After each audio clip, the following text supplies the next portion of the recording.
dari Universitas PGRI Kalimantan Selatan. Nama saya Muhammad Badrul Jamal. Dengan ibu sendiri, ibu siapa? Ibu Endang ini hari ini ya. Oke. Nah, sebelumnya kami ini minta izin waktu Pian sebentar untuk mewawancari Pian mengenai masalah bimbingan konseling di sekolah ini. Nah, Bu, kita tahu sendiri kan proses bimbingan konseling atau BK ini untuk membantu peserta didik mengatasi masalah-masalah mereka dan untuk mengembangkan potensi mereka. Nah, izinkan ulun berikan pertanyaan lah, Bu, kepada Pian lah, Bu.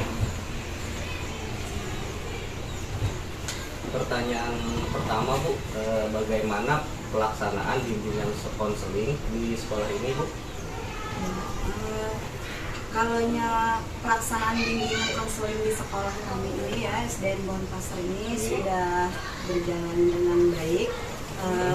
Tetapi kebetulan kami ini tidak ada guru BK-nya.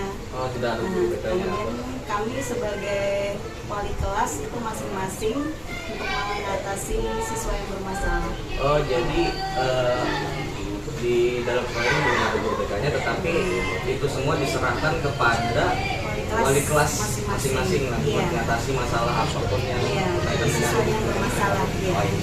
Selanjutnya, Bu, pertanyaan selanjutnya akan dibacakan oleh teman-teman. Ya, Bu, perkenalkan nama Ulun Tiara.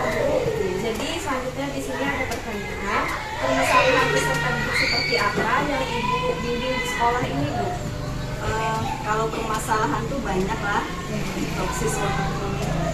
Yang terutama itu yang pertama siswanya itu sering berkelahi. Salah satu di antaranya itulah yang paling sering, yang namanya anak-anak kan. Itu permasalahannya. Kemudian ada juga yang kedua itu masalah kalau di saat menjelaskan ya pada saat pembelajaran itu ada aja kan salah satu siswa kami ada yang bermain sendiri atau yang ngobrol sendiri, berbicara dengan teman, jadi tidak memperhatikan pada saat guru menjelaskan.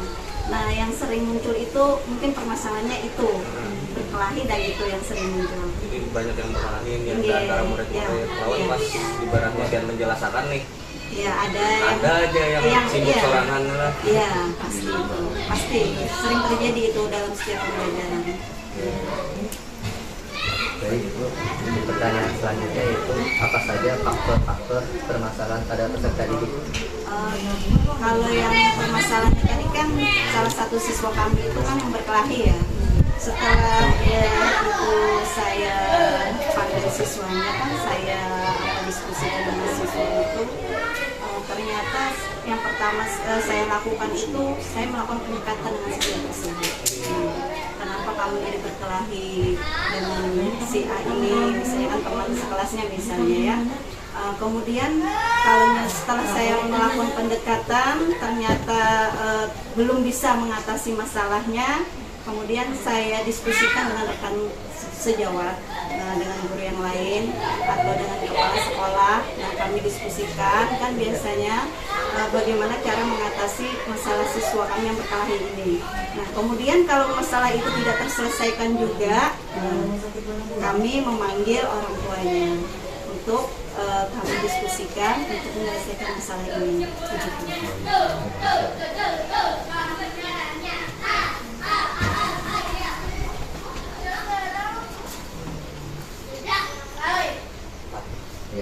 Ya, Ibu, saya sendiri Nurul Fatah izin bertanya kepada Ibu Endang, strategi seperti apa yang disiapkan guru di sekolah ini untuk mengatasi permasalahan yang ada di sekolah ini, Bu, terutama pada peserta didik? Strateginya itu yang pertama tadi kan kami mengadakan pendekatan. Kenapa siswa ini jadi berkelahi? Apakah dari faktor internal dari siswa tersebut, dari faktor keluarga atau dari lingkungannya, ya kan? Atau bisa juga dari faktor dari psikologis anak itu sendiri kan? Kadang kebanyakannya itu siswa itu dari faktor keluarga, misalnya broken home, kurang perhatian dari orang tuanya, kan tidak ada ibunya misalnya ya kan, atau dia hanya tinggal dengan neneknya dan itu sering terjadi sekali. Itu faktor yang seperti itu tuh yang menimbulkan anak tersebut itu yang bisa membuat masalah di sekolah, kurangnya perhatian dari orang tua. Nah itu kurangnya perhatian orang tua. iya, Penting banget. penting, itu sangat penting sekali. Oke, selanjutnya pertanyaan selanjutnya. Ya,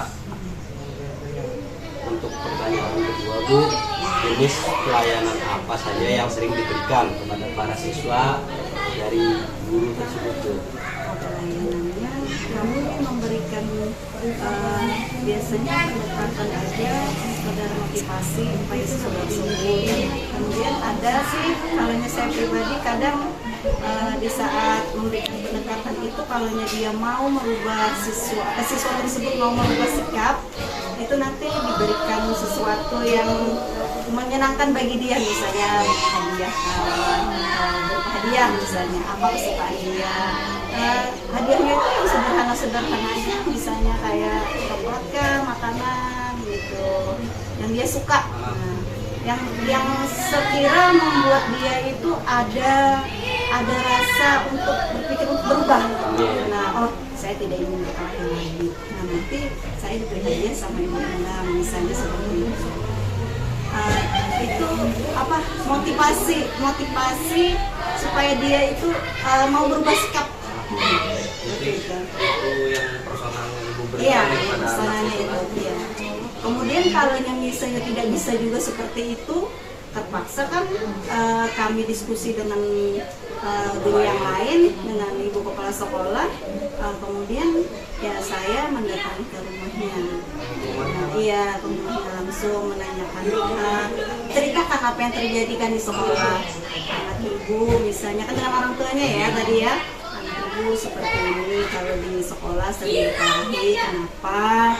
Nah, jadi di situ kan ada diskusi antara saya dengan orang tuanya.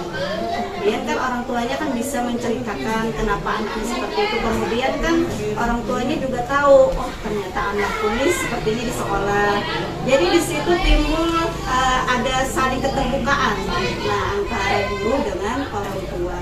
Jadi nanti kan ada bisa memecahkan masalah. Nah, jadi masalah apa yang harus kami ambil supaya anak ini bisa berubah sikapnya yang lebih baik lagi. Seandainya ibaratnya kadang bisa di sekolahan ini yang kenakalannya ini teratasi, terpaksa ke orang tuanya lalu. Iya, terpaksa ke orang tuanya. Jadi sama-sama. Sama-sama.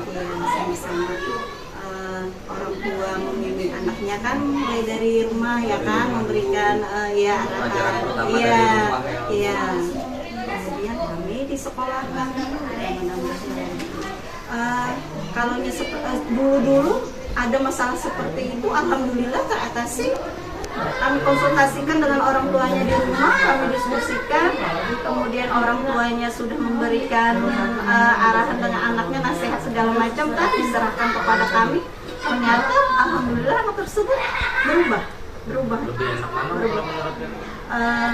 Kalau kebanyakannya itu kamu tuh biasanya kalau mendiskusikan yang konsultasi langsung dengan orang tuanya yang ke rumah itu, kalau anak itu memang benar-benar sangat-sangat nakal. Nah, sudah ya, kemudian terlalu sering membuat onar, membuat masalah itu sering. Nah, jadi teman-teman yang lain kan sering terganggu nih. Iya. Jadi mau tidak mau kan guru mulai ini kami kan ada 9 orang nih. Kalau sampai di antara 9 orang guru ini kan dia tidak mau tahu juga, diberikan teguran atau nasihat, ya terpaksa kan kami ke orang tuanya. Kami panggil misalnya, atau kami yang ke rumah orang tuanya. Seperti itu yang kami ambil. Tapi memang alhamdulillah dengan langkah-langkah seperti itu bisa teratasi. Dan siswa itu alhamdulillah mau berubah. Iya, mau berubah. Dan sekarang anak itu malah bagus sekali dengan guru, hormat sekali. Iya, malah bagus daripada yang tidak pernah ada masalah, membuat masalah malahan. Iya. Makanya ingat sih gitu. Iya, ingat. Itu kan ingat. Bu, apakah ada kasus sebelumnya yang sampai siswa dikeluarkan karena tidak bisa diatasi dengan kewenangan guru atau dengan orang tua? Apakah Yang ada berlebihan pernah lah. kasus seperti itu, Bu? Alhamdulillah tidak pernah sih. Ya, yang batas kewajaran aja biasanya paling yang nakal, berkelahi dengan teman, orang tuanya tidak saling melaporkan dengan orang tua, mungkin sampai sebatas itu aja. Cuma kan setelah itu kami panggil orang tuanya ke kantor, kan di sini kami diskusikan, konsultasikan sama-sama, kemudian bermaafan, selesai, sudah tidak ada lagi dia membuat onar esok harinya. Nah, Jadi itu positif aja iya, pula positif tanggapan aja, orang tua iya. yang Tidak bagaimana, tidak apakah yang pernah mengalami yang kayak contoh orang tuanya itu tahunya anaknya paling benar gitu, Bu? Oh, itu pasti ada, pasti ada. Banyakannya kayak itu ya. Iya, pasti ada. Apalagi yang zaman yang kemarin tuh yang apa? Vaksin tuh, Iya, ya kan iya. banyak tuh yang Iya. pro dan kontra itu orang tuanya. Ada yang nelfon saya, Bu, Ibu bisa kan menjamin anak saya tidak apa-apa kalau disuntik vaksin. Jawaban saya kan yang orang tuanya, ayahnya ya pada saat itu. Saya, Pak, saya tidak berani menjaminkan karena saya bukan Allah Ta'ala, kalau cuma saya ini cuma melaksanakan himbawan dari pemerintah aja. Kebetulan saya kan pasien. Kalau anak yang tidak divaksin, ya diberikan kemudian. Sayang kan Pak, dia tidak gara-gara vaksin ini aja anaknya tidak diluluskan, tidak ikut ujian. Nah, cuma terserah pian aja sebagai orang tua mana yang baiknya. Kalau untuk menjaminkan anak pian nih sehat atau tidaknya setelah divaksin, saya tidak berani karena saya tidak dokter, saya hanya guru ya. Kalau pian ingin lebih jelasnya kan tanyakan aja dari pihak kesehatan. Berarti Pian Bagaimana? nih sebagai perantara aja pada supaya anak supaya orang tua nih tidak was-was. Iya. Cuma alhamdulillah setelah saya jawab seperti itu, mau vaksin, mau aja vaksin datang. Oh alhamdulillah kan, berarti kan beliau sebenarnya sadar ya Iya, dengan memahami. sendiri, memahami aja. Nah, senang barang pun bisa potong aja lah. Ya Bu, demikian pertanyaan dari Non. Kemudian ada pertanyaan dari rekan. Oh iya. Ini menuju ke pertanyaan terakhir. Ya. Menurut Ibu sendiri bagaimana keterkaitan kurikulum Merdeka dengan BK atau bimbingan konseling yang berjalan di sekolah? Keterkaitannya sangat terkait. Sangat terkait. Kalaunya kurikulum Merdeka itu kan merdeka ya. Nah, kurikulum yang merdeka artinya kebebasan bagi siswa. Kalau keterkaitannya dengan bimbingan konseling berarti kan menyangkut dengan hati setiap siswanya ya. Nah, kesenangan. Dengan merdeka itu dia bebas belajar, ya kan? Kemudian anak itu tidak tertekan dalam belajar. Nah, maka hatinya senang. Maka dengan hati yang senang itu dia tidak perlu bimbingan konseling lagi ya kan? Nah, tidak merasa sedih atau tidak ada bermasalah dalam dirinya. Nah, kalau anak itu misalnya bermasalah kan sedih atau merasa tertekan, itu kan perlu bimbingan konseling jadinya. Nah, mungkin di situ keterkaitannya.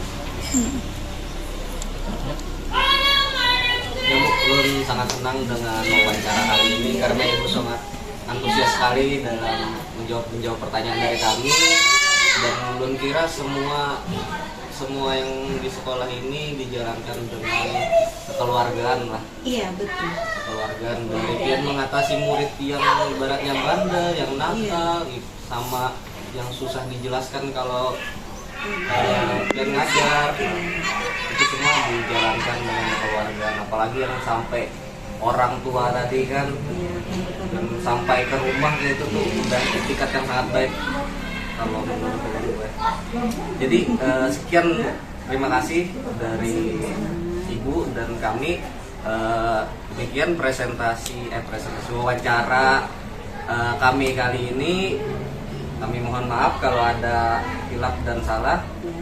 Wassalamualaikum warahmatullahi wabarakatuh. Waalaikumsalam. Warahmatullahi wabarakatuh.